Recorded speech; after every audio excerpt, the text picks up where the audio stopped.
2x² plus mx plus 6 equals to 0 সমীকরণের মূল দুটি সমান হলে এবং m গ্রেটার দেন 0 হলে m ইকুয়ালস টু হোয়াট?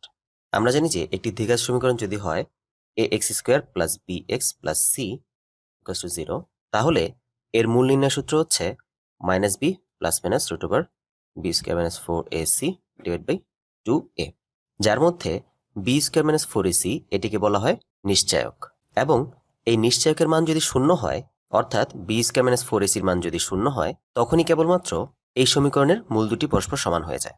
তো আমাদের কোশ্চেনে দেওয়া আছে এই সমীকরণের মূল দুটি সমান, দ্যাট মিন্স এই সমীকরণের নিশ্চায়কের মান শূন্য হবে। তো এখান থেকে আমরা নিশ্চায়ক বের করলে পাবো b² মাইনাস 4ac 0, এখানে a হচ্ছে 2, b হচ্ছে m, c হচ্ছে 6।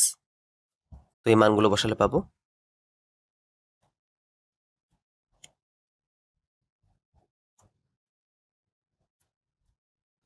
এখানে উভয় পক্ষে রুট করে দিলে আসবে প্লাস মাইনাস 4√3, কিন্তু আমাদের বলা ছিল m এর মান গ্রেটার দেন 0, অর্থাৎ ঋণাত্মক মানটি বাদ যাবে, তাহলে m এর মান দাঁড়াচ্ছে 4√3।